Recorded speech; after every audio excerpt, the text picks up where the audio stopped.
fundamentada nuestra opinión o formación de la idea de algún caso. ¿A qué me refiero?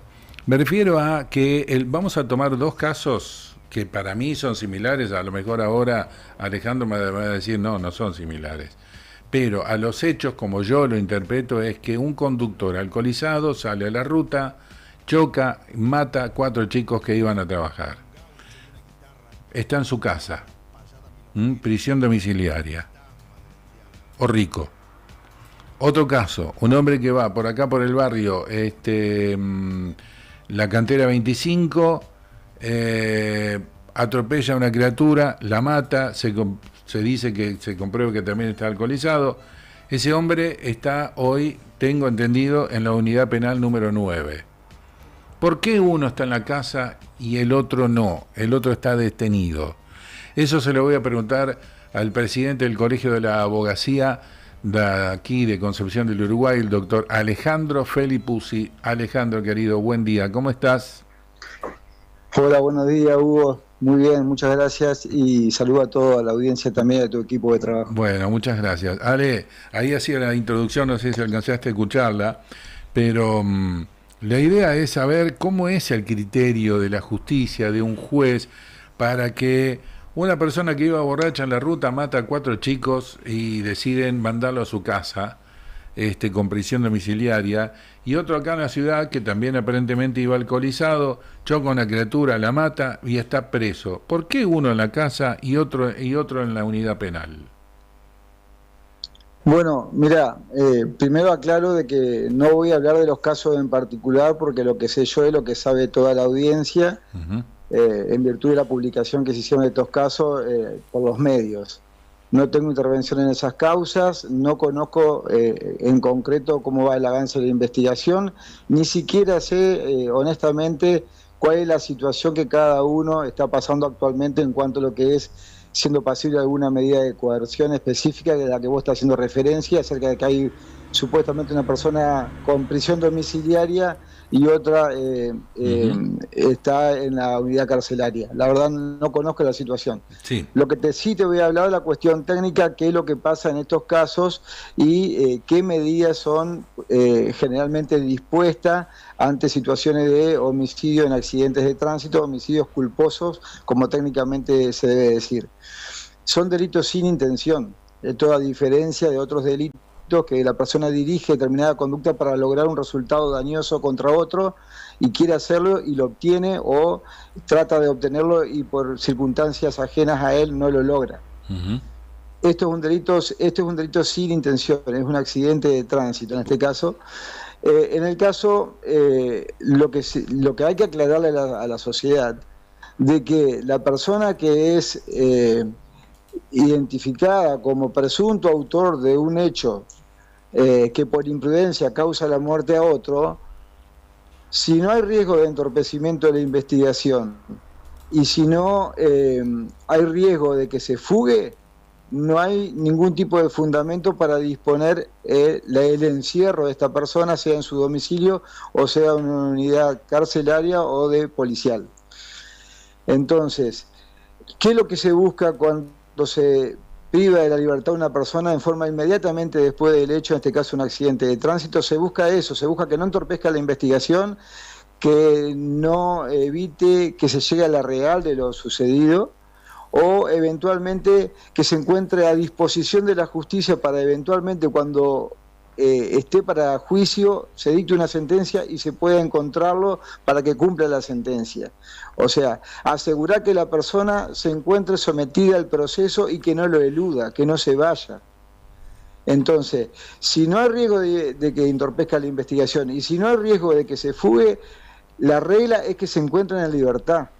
Okay. Ahora yo te digo, no es que se encuentre en libertad sin más, que se encuentre en libertad bajo determinadas reglas que debe cumplir, bajo determinadas conductas que deben cumplir.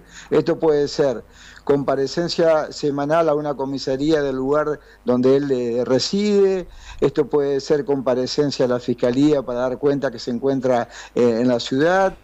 Esto puede ser que no tome ningún tipo de contacto con las víctimas o con los familiares de las víctimas o con los testigos identificados en la causa.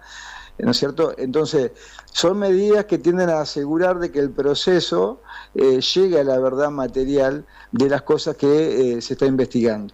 Bien, entiendo que no tenés información ni de los dos casos, ni el caso Rico, ni este de acá de Cantera 25, no me acuerdo el apellido del señor. Pero para que Orrico esté en su casa y para que este otro señor esté detenido, ya sea en la comisaría primera o no sé si ya lo llevaron a la cárcel de Gualeguaychú, cada juez tiene una interpretación. Uno, el del caso Orrico, considera que no se va a escapar, y el de caso del Cantera 25 considera que sí se va a escapar o va a entorpecer. ¿Eso es lo que me quisiste decir? No, lo que quiero decir es que cada causa en particular es evaluada con los elementos que se tiene. Hay una situación que es que la gente reclama, hace protesta, va a la plaza, hace pasacalle, hace escrache contra la justicia, contra los fiscales, contra los abogados, contra los supuestos victimarios, y hay algo que la sociedad tiene que entender, de que no es la persona que tiene un accidente el lunes a las 10 de la noche va a estar preso el día, a las 10:15 de la noche va a estar preso cumpliendo pena. Cuando se priva de la libertad a una persona en forma inmediata un hecho, tiene que ver con asegurar que el proceso tenga la posibilidad de una investigación sin interferencia y que la persona sometida a juicio esté a disposición de la justicia. No es la pena llega después de un proceso con una sentencia. En el caso particular que vos me estás señalando, están cada uno con sus respectivos abogados, está la acusación pública representada por el fiscal, está la acusación particular representada por el querellante, están los defensores de cada uno de los imputados. Son ellos los que van a hacer valer las medidas. El caso del defensor va a tener que probar de que sería excesivo tenerlo en una unidad carcelaria a su cliente por cuanto no hay riesgo de fuga, porque no tiene condición económica que indique que pueda tomarse un avión privado y aparecer en las Islas Bermudas o en África, porque tiene arraigo, porque tiene hijos, porque tiene trabajo, porque tiene una casa donde vive, porque tiene amigos que respaldan de que jamás ha salido de la provincia de Entre Ríos, que no tiene ningún tipo de posibilidad material de irse y eludir el juicio que se le sigue a él. O bien, tampoco hay una prueba idónea para acreditar que la persona ha querido eludir la investigación, fugándose, o entorpecer la investigación, interfiriendo una posible declaración en contra de él, de un testigo, o amenazando, o borrando pruebas, etcétera, etcétera, etcétera. Si esas cuestiones no aparecen, el defensor debe decir: mi cliente debe estar en libertad durante el juicio. Y eventualmente después del juicio, si se acredita la responsabilidad y se agotan los recursos que tienen para impugnar esa sentencia, empezar a cumplir pena. Pero acá es el trabajo de los profesionales que tienen que ir a la justicia y decir: mi cliente está derecho, mi cliente no entorpeció la investigación, mi cliente no hay ningún indicio que indique que se va a fugar. Entonces, la privación de la libertad en forma preventiva, como medida cautelar, repito, no como pena, como medida cautelar, como una forma que la justicia tiene para asegurar que la persona se encuentre sometida a juicio y que no entorpezca la investigación, es excesiva. Por lo tanto, solicito se la sustituya por otras medidas menos invasivas a su persona, y que se dé el juicio como corresponde, el juicio previo que indica la Constitución Nacional, y eventualmente, si hay prueba en su contra y que esa prueba evidencia que ha sido autor del delito que se lo acusa, habrá una sentencia con una pena, y una vez que se agoten los plazos para interponer los recursos para cuestionar esa sentencia, esa persona, sea quien fuere, va a cumplir con la condena impuesta en la unidad que corresponde. Alejandro, entonces, en el caso de Orrico, yo le voy a poner nombre. En el caso de Orrico, el juez, ¿es el juez ahí? ¿Hay un juez al que interviene, el que toma la decisión si va a la cárcel o va a la casa? ¿Qué persona, qué autoridad es? ¿El juez? Antes de verse la causa a juicio, el que interviene es el juez de garantía o la jueza de garantía, Ajá. que tiene la causa y que evalúa estos elementos que yo les digo. Ok. Estos elementos que tienen que ver que no hay riesgo de fuga o que no hay riesgo de entorpecimiento de la investigación, o si los hay. Bien. En ese caso se dispone una prisión preventiva, que repito, no es pena, es una medida Sí, sí, asegurativa de entiendo. persona Ujú. y asegurativo de proceso. No, eso quedó claro. Sí, eso me Y quedó en el claro. caso de que sea, en el caso que sea domiciliaria, si el defensor considera de que se puede sustituir en vez de una unidad carcelaria por una domiciliaria y acredita que esa medida es suficiente y que resguarda estos beneficios para el proceso, el juez puede cambiar que se cumple la prisión preventiva en una unidad carcelaria por una domiciliaria. Ujú. Entonces, con determinadas reglas e imposiciones, el prevenido, en este caso la persona sospechada del delito, va a cumplir la prisión preventiva por el plazo que se establece, porque es por un plazo, en su domicilio. Si viola las reglas de conducta que se le imponen en el cumplimiento de ese encierro preventivo en su domicilio, se deja sin efecto la prisión domiciliaria y la sigue cumpliendo en una unidad carcelaria. Entiendo. Habrá que saber el por qué en la evaluación del juez de garantía o de la jueza de garantía en un caso y en el otro. ¿Por qué consideran que Orrico no presenta ningún riesgo de entorpecer o de escaparse?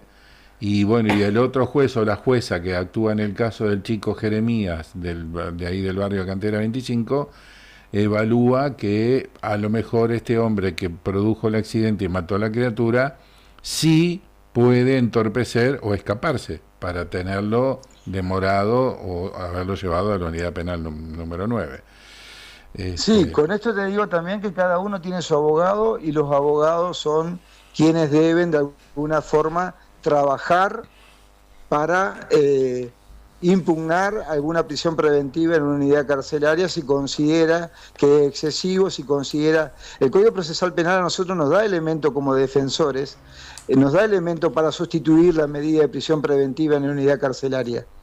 Esto es poner una persona idónea que se ofrece como cuidador de este prevenido, donde esa persona idónea va a asumir la responsabilidad de que cumpla con las reglas de conducta que se le impusieron a su garantido, en este caso al quien se le atribuye la comisión del delito de homicidio culposo en accidente de tránsito.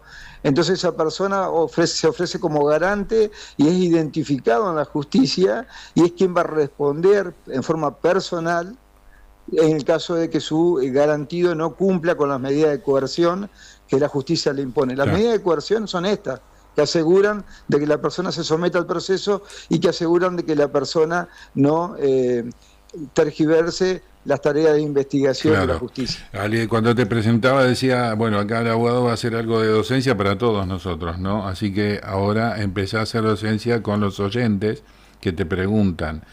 Porque me dice, me parece oportuno que le puedas preguntar al abogado por el caso de un violador que está acusado con sentencia firme,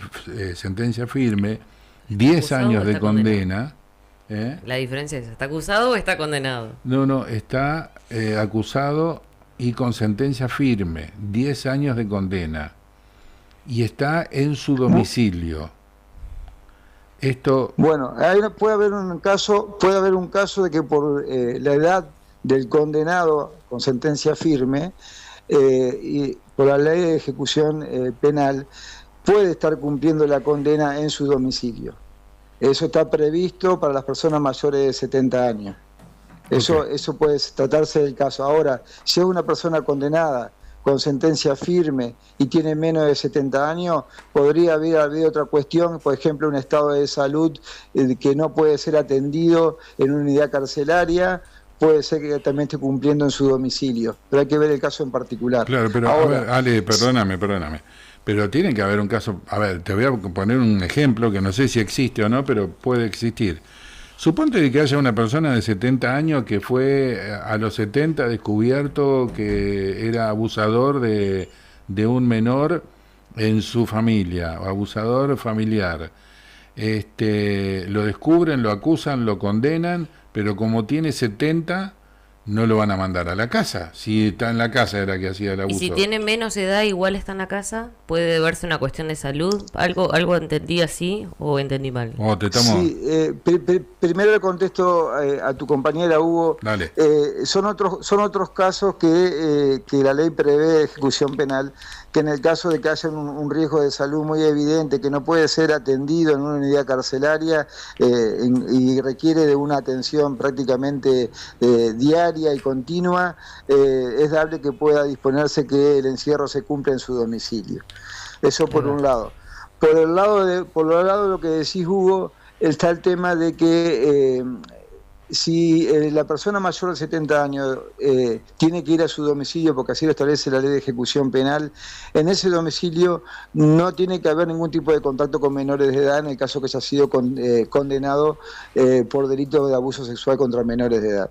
O sea, el domicilio el cual va a cumplir con el encierro, con la condena, debe ser un domicilio apto, que no ponga en riesgo personas, digamos, vulnerables como los niños, niñas y adolescentes, en el caso contra delitos de la integridad sexual. Y eso no va a ser aceptado por el tribunal que controla el cumplimiento de la pena, que cumpla el encierro en un domicilio donde haya menores de edad. Y obviamente que ese domicilio lo va a tener que buscar o un familiar o el abogado de él o no sé quién, pero digamos para que sí, de hecho se hace así. De hecho se hace así. El abogado defensor propone el domicilio, la justicia manda a los delegados judiciales que evalúan el domicilio y si es aprobado por el cuerpo de la unidad penal es comunicado, digamos, al juez de ejecución de pena, y el juez de ejecución de pena admite que la condena sea cumplida en ese establecimiento, en ese domicilio. Claro.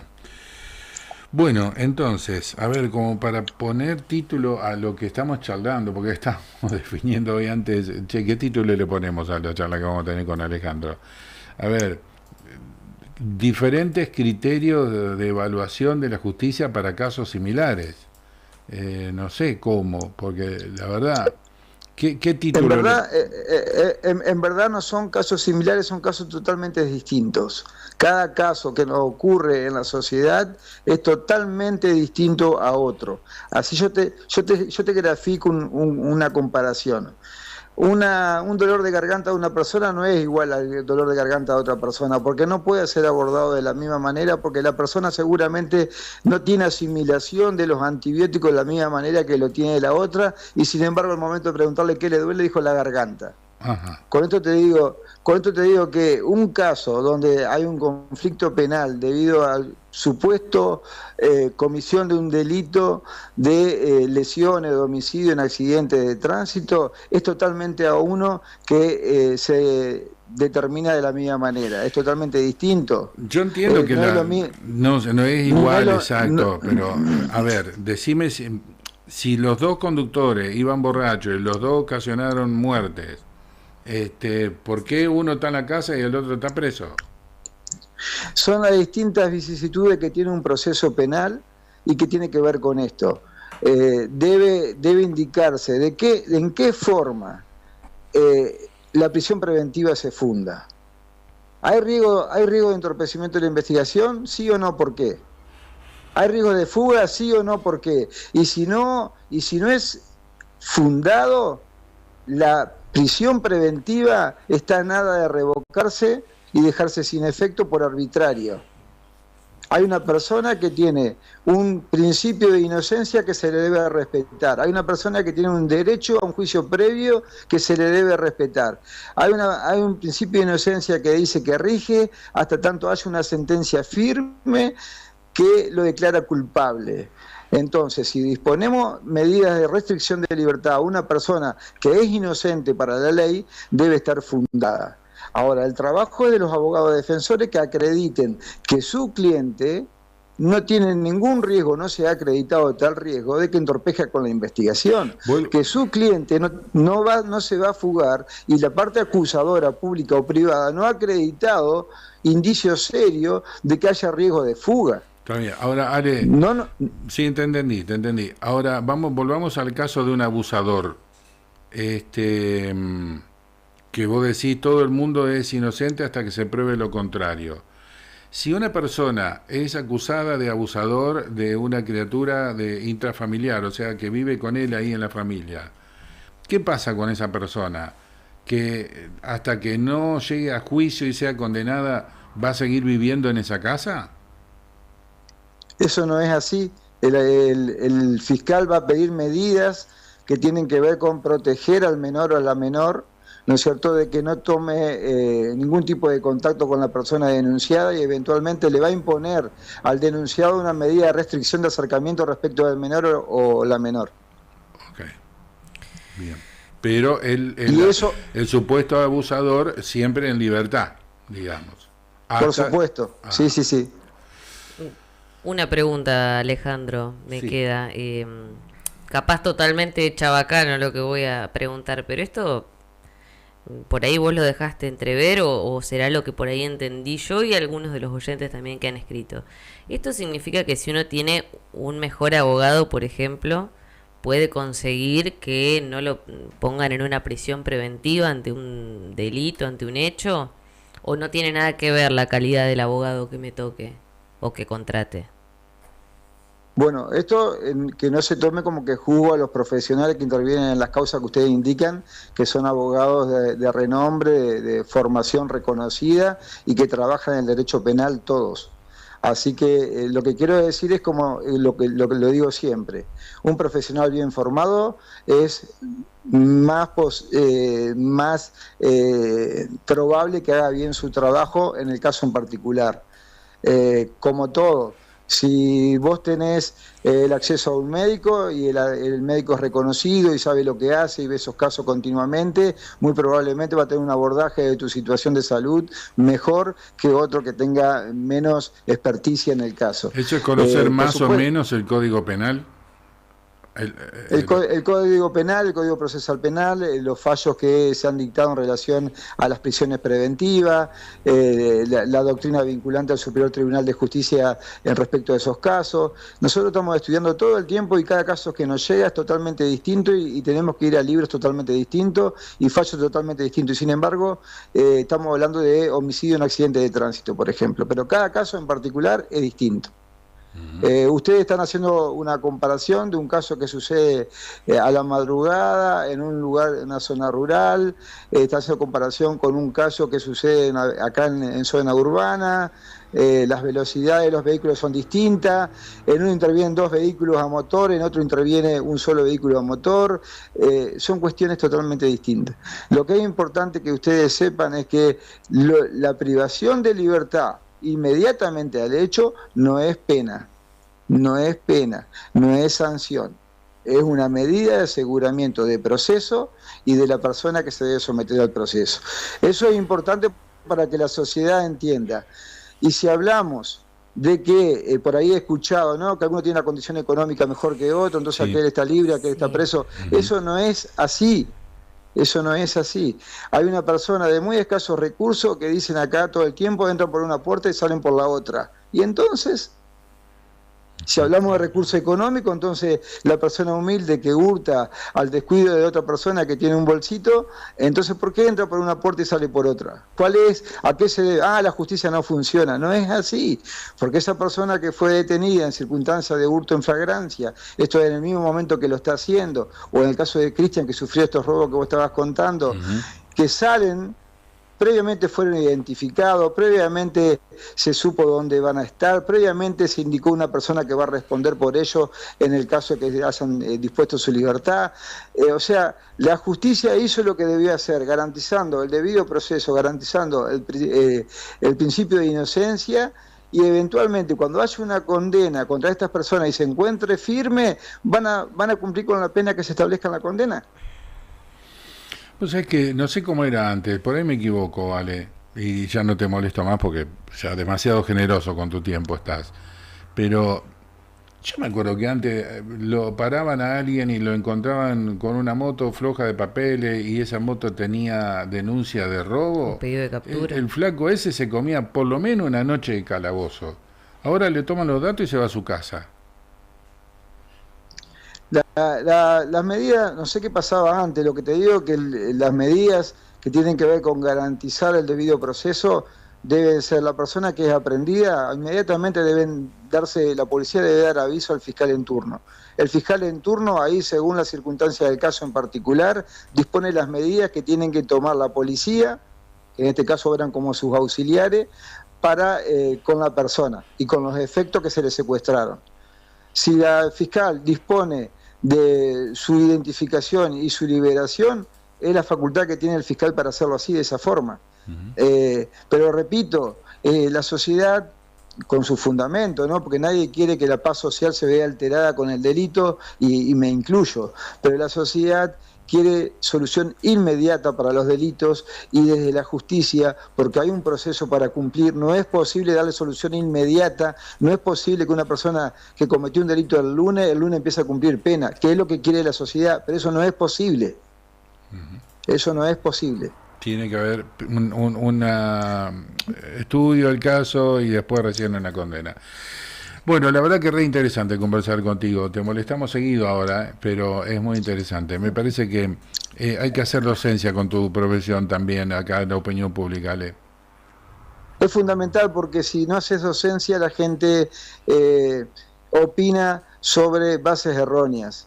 Y la ciencia del derecho es como otra ciencia, es una ciencia que se debe conocer para opinar. Entonces la gente, la sociedad, para sufrir menos estos conflictos, debe estar sabiendo qué es lo que pasa. Un accidente de tránsito uno ve en la ciudad que debe esquivar porque chocaron a uno en una moto. Pero es más que eso. Un accidente de tránsito implica una planimetría, un relevamiento fotográfico, una concurrencia del médico, de la policía, una comunicación de la autoridad preventora, la policía con el fiscal, medidas que el fiscal adopta, aseguramiento. Te robo es mucho más complejo. Te robo una más. Suponte el caso de Cristian de anoche, del sábado. En donde el caso de Cristian, te voy a comentar el caso de Cristian, que fueron detenidos prácticamente en flagrancia los supuestos delincuentes porque iban con todas las cosas de Cristian en la bolsa a 2 cuadras de la casa de Cristian. Creo que están detenidos. Y levantaron pruebas, ahí anduvieron los muchachos de las huellas dactilares y todo eso. Todo eso, ese tiempo donde se comprueban que las huellas son de esta persona que estuvieron en lo de Cristian, ¿esta gente tiene que estar detenida o la liberan? Los dos que están detenidos ahora. Te repito, Hugo, así como vos me lo estás diciendo, no te puedo dar yo una opinión responsable porque soy abogado. Okay. Hay que ver cómo se hizo el procedimiento, hay que ver qué es lo que dijo el abogado de esa persona detenida, hay que ver si el procedimiento se hizo como lo dice la ley. Vos me decís flagrancia porque lo encontraron con las cosas. Eso no es flagrancia. Flagrancia es estar en el mismo momento del hecho realizando el robo. Porque las personas, cuando ya fueron identificadas después, ya no hay flagrancia, porque es después. Que tengan las cosas en su poder no hace que sea flagrante. Entonces, como te repito, cada caso hay que analizarlo con el expediente en mano y ver la circunstancia en particular. La sociedad lo que ve a veces es un video. ¿Y el video qué? No, el video lo muestra cómo está robando. Ajá, ¿y se ve la persona? No, pero es él, si la ropa que tenía. ¿Y esa ropa es única? O sea, lo que digo es, todo eso se ventila en un proceso, se cuestiona, se confirma y eventualmente es válido o no como prueba para después en un juicio hacerlo valer contra la persona. Mira, yo no quiero que manden a nadie inocente a la cárcel, pero hay cosas que tampoco me la compliquen demasiado ustedes los abogados, hijo. Che, se ve la cara de él, es la cara de él, la cámara está mostrándotelo. Y vos me decís, no, eso puede ser de la inteligencia artificial. Digo, si el abogado también la quiere complicar, la complica, Ale. Yo seguramente no soy condescendiente con la opinión social y seguramente voy a ser tachado de que los abogados... Vos habla tranquilo. Lo que digo es que Hugo Barreto, Alejandro Felipuccio, cualquier persona puede ser pasible de un juicio penal. Sí. Cualquier persona. Y nosotros tenemos las garantías que la ley nos da que nuestro principio de inocencia se resguarde, para que el debido proceso se resguarde y para que las pruebas que no son pruebas para la ley sean excluidas al momento de fundar una sentencia en nuestra contra. Y esto es para cualquier persona, también para las víctimas, porque las víctimas también tienen el acceso a la justicia, digamos, conforme a la ley. Y las víctimas también pueden hacer valer sus derechos, y de hecho muchas veces soy acusador, también como querellante, y muchas veces soy defensor. O sea que la idea, digamos, de que lo que prime sea la ley es lo fundamental para cualquier persona que vive en una sociedad organizada en derecho. Bueno, yo prefiero esto, Hugo, prefiero esto, porque si no, la arbitrariedad sí lastima, y sí hace mal, y sí acrecienta el conflicto social. Te dejo. Entonces, te están llamando, Ale, estás trabajando, yo te estoy molestando. Te podemos volver a llamar otro día te llamamos con otros casos que vamos a tener. Sí, claro, es un gusto para mí. Dale. Saludos a todos. Y otra cosa que vos dijiste antes, de resaltar el buen trabajo de la policía local. Sí.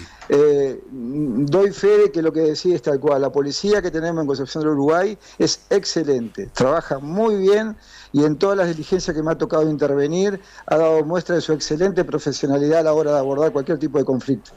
Abrazo, Ale, y gracias por tu tiempo. Hasta luego. Chau. El doctor Alejandro Felipuzzi, lo estamos interrumpiendo en su horario de trabajo, el teléfono está sonando ahí, era como que abusamos demasiado de su tiempo.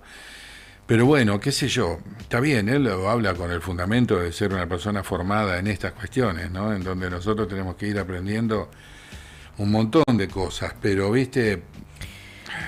Yo entiendo el enojo de la gente y en parte lo comparto también, pero hay cuestiones que tienen que ver con lo que es legal y no lo es. Si es legal un tecnicismo, que vos decís, pero vos escuchame, ¿cómo puede ser que esta persona salga porque no se hizo bien el procedimiento de tal? Y bueno, para eso estudió y es abogado, para saber leer cuando pasan esas cosas y defender a su cliente. Ahora, ¿es legal? ¿No es legal? ¿Es ético? ¿No es ético? Y el trabajo... Bueno, esa es otra charla. Será otra charla larguísima. Sí, de qué es ético y qué no. En donde, si el abogado sabe que es culpable, que lo hizo, ¿entendés? ¿Cuál es el rol que tiene que hacer él como abogado defensor de esa persona? ¿Cuál es el objetivo? ¿Demostrar su inocencia o de que le den la menor pena posible? Sabiendo el abogado que sí, que lo hizo al hecho. A ver. ¿Entendés? Viste que pelean por reducir lo más que se pueda la condena. Sí. Vos decís, bueno, ya está, ya se sabe, está clarísimo, que está comprobado que vos cometiste este delito. Bueno, ahora peleemos porque sea el menor tiempo posible. Sí, tal cual. Pero ¿por qué existe esto? Y porque hay un código civil y comercial, penal y demás que lo permite. En esto, para mí, o tienen que estar los dos libres en su casa, y sí, o los dos presos. Me refiero al caso del caso de acá de la cantera 25 o el caso Rico. Me estaban preguntando, este mensaje no se lo alcanzamos a preguntar, que tiene que ver con los accidentes que ocurrieron en el Boulevard también Irigoyen. Ah, sí. En el caso del señor que fue atropellado por una motocicleta. Una mujer creo que era. O un señor o una mujer, no recuerdo bien. Pero bueno, estos casos también... Porque en ese caso, claro, porque en ese caso, o sea, también tendrían que estar con prisión preventiva o tendrían que estar en libertad, ¿no? Sí. Viste que esto despierta y enciende todas las alarmas en la opinión pública. Pero, por supuesto, pero porque no sabemos, porque por ahí hablamos con demasiada facilidad o desde la ignorancia, qué sé yo. Pero bueno, acá estamos. 11:21 minutos en la República Argentina. Vamos a ir a la pausa, después hablamos con la gente de Surco. ¿Tenemos pausa? Sí, bueno. La debemos de las 11. Después hablamos con la gente de Surco de Esperanza, si nos esperan un ratito nada más, para hablar acerca de lo que pasó con la tormenta y lo que están necesitando. Hora de Garifo, chicos. Delivery para los sándwiches de Garifo al 15 62 26 11. Bueno, antes que nada también otro comunicado que doy rapidito. La gente de Biodigital está trabajando en los cortes y los inconvenientes que produjo la tormenta con el tema de la fibra óptica, el internet y el cable. Así que hay un número de técnica para dejar el reclamo. Más allá de eso, los chicos están trabajando a destajo para poder resolver esto lo más rápido posible. El número de técnica de Biodigital es el 3442 40.